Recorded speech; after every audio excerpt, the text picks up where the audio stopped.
حضرت ابو ہریرہ رضی اللہ تعالیٰ عنہ اس حدیث کے راوی ہیں جس میں میرے آقا صلی اللہ علیہ وآلہ وسلم انصاری صحابی ابو الہیثم میرے آقا ان کے گھر میں تشریف لے گئے. اور یہ حدیث پاک جو ہے یہ صحیح مسلم کتاب الاشربہ میں آئی ہے اور کتاب الاشربہ میں حدیث کا نمبر ہے 89 نمبر حدیث ہے. حضرت ابو ہریرہ رضی اللہ تعالیٰ عنہ آپ روایت کرتے ہیں کہ قالا خرج رسول اللہ صلی اللہ علیہ وسلم ذات یوم او لیلۃ، کہتے ہیں ایک دن آقا دن کو یا رات کو، کہتے ہیں دن تھا یا رات تھی، تو آقا تشریف لے گئے. فاذا ہوا بابی بکر و عمر، کہ آقا جب گھر سے باہر نکلے تو میرے آقا کو گھر سے باہر دونوں جو آقا کے غلام ہیں شیخین سیدنا ابو بکر صدیق رضی اللہ تعالیٰ عنہ اور سیدنا عمر بن خطاب رضی اللہ تعالیٰ عنہ دونوں میرے آقا کو باہر گلی میں مل گئے. تو فقال صلی اللہ علیہ وسلم، آقا نے فرمایا ما اخرجکما من بیوتکما هذه الساعة. ایک حدیث پاک میں ہے دوپہر کا وقت تھا، اس وقت میں عام طور پہ بندہ گھر سے باہر ایسے نہیں نکلتا، یا پھر رات کا وقت تھا عشاء کے بعد کا تھوڑا لیٹ وقت تھا جس ٹائم پہ لوگ آرام کرتے ہیں. تو آقا باہر نکلے تو ان دونوں کو باہر دیکھا. تو آقا فرمایا کہ یہ جو وقت ہے ایسا ہے جس میں بندہ باہر نہیں نکلتا، کہ تمہیں کس شے نے اس ٹائم گھر سے باہر نکالا ہے؟ تو دونوں عرض کرتے کالا، دونوں نے عرض کیا الجوع یا رسول اللہ، آقا بھوک لگی ہوئی تھی اس لیے گھر سے باہر نکلے، بھوک نے ہمیں باہر نکالا ہے، بھوک نے.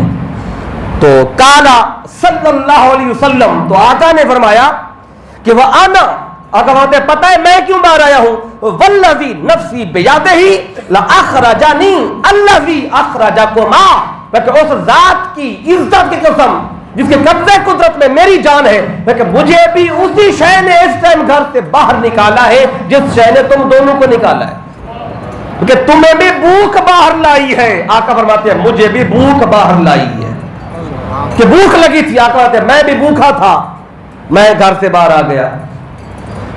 تو جب یہ بات چیت ہو گئی تو آقا فرماتے ہیں قوموا، پھر بیٹھے کیوں، اٹھو چلتے ہیں کہیں کچھ کھا کے آتے ہیں.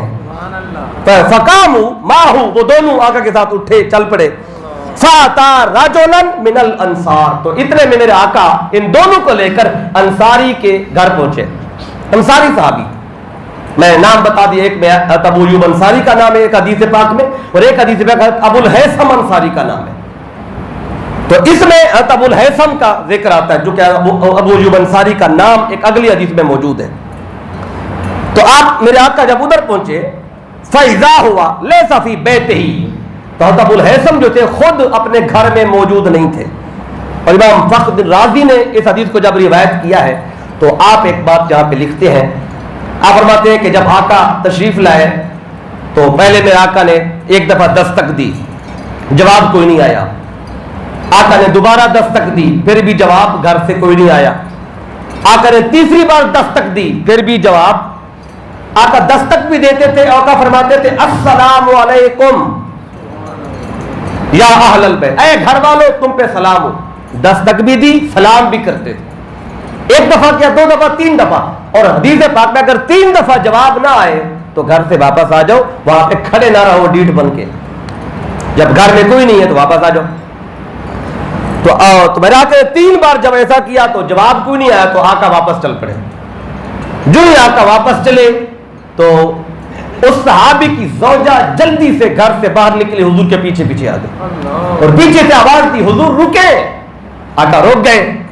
تو عرض کیا آقا میں نے پہلی بار جب آپ نے آواز دی تھی نا، میں نے پہلی بار بھی سن لیا تھا، دوسری بار بھی سن لیا تھا، تیسری بار بھی سن لیا تھا، دروازہ کیوں نہیں کھولا،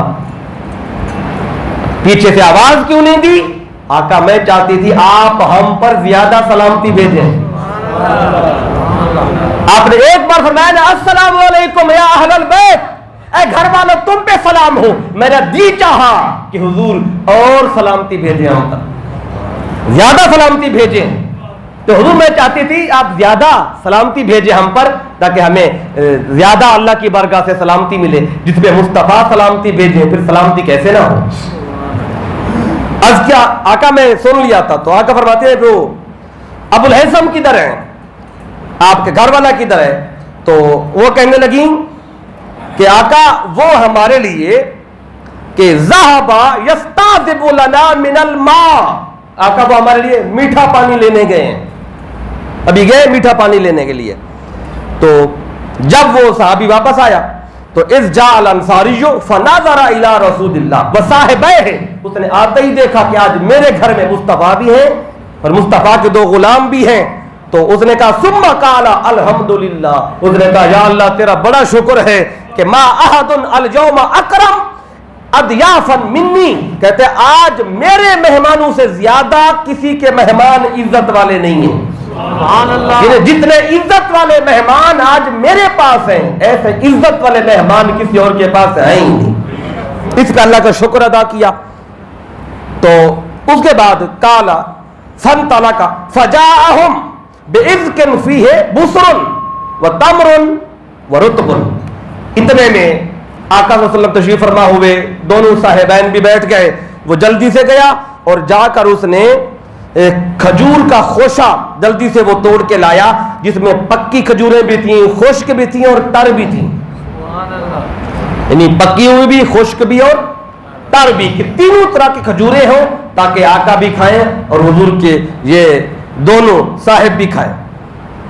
تو یہ رکھ دی اور جب یہ کھا لی میرے آقا نے تو فقالا، اس نے کہا کلوا من ہذی، جب کھا لیا تو واخذ المدیا، پھر اس نے جلدی سے چھری اٹھائی، اب جا رہا تھا جانور ذبح کرنے، کہ کھجور کھا لی آقا نے اب کھانا بناؤ، چھری پکڑی اس نے، جو ادھر چھری پکڑی فقال له رسول اللہ، آقا نے فرمایا اسے ایاک والحلوب، آقا بولتے ٹھیک ہے جانور ذبح کر لیکن دودھ والا جانور ذبح نہیں کرنا، یعنی وہ بکری ذبح نہ کرنا جو دودھ دیتی ہو۔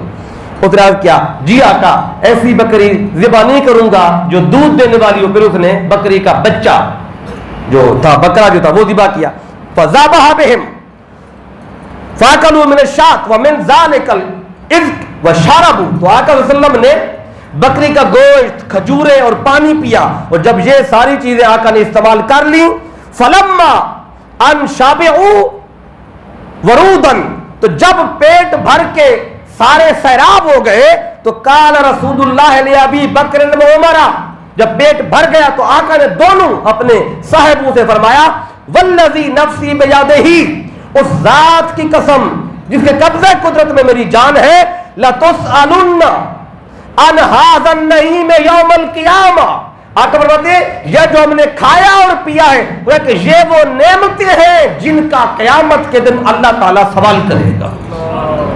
تو دونوں صحابہ نے تعجب سے عرض کیا، آقا بھوکے تھے، بھوک تو مٹانی ہے، کھا لیا ہے تو کیا ہوا، اگر اس کا بھی جواب دینا ہے آقا، اگر اس کا بھی جواب دینا ہے تو پھر کیسے اللہ کی بارگاہ میں سرخرو ہوں گے؟ تو آقا فرماتے آؤ تمہیں ایک طریقہ بھی بتا دیتا ہوں، اگر چاہتے ہو جو نعمت کھائی ہے اس کا شکرانہ ادا ہو جائے اور اللہ کی بارگاہ میں جواب دینے سے بچ جائے، تو آقا پھر کیا کرے، وہ جب کھانے لگو نا تو اس کھانے پہ پہلے بسم اللہ پڑھو، اور جب کھا چکو پیٹ بھر چکو تو کھانا کھانے کے بعد ایک دعا مانگ لو، وہ دعا تمہاری نعمت کا کفارہ بن جائے گی۔ اور وہ دعا کیا ہے آپ نے اس کو یاد بھی کرنا ہے، کیونکہ کھانے کے بعد اس کو پڑھنا ہے، نہیں تو پھر جو کھانا کھاتے ہر روز جواب دینا پڑے گا اس کا۔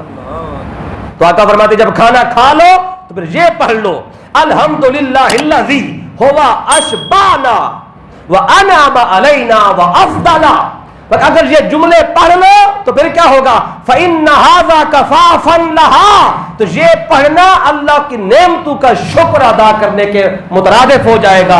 اگر کھانے پر اور کھانے کی چیزوں پر بسم اللہ کے بعد کھانا کھا کر یہ دعا پڑھ لو گے تو اللہ تعالیٰ اس نعمت کا تم سے نہیں پوچھے گا۔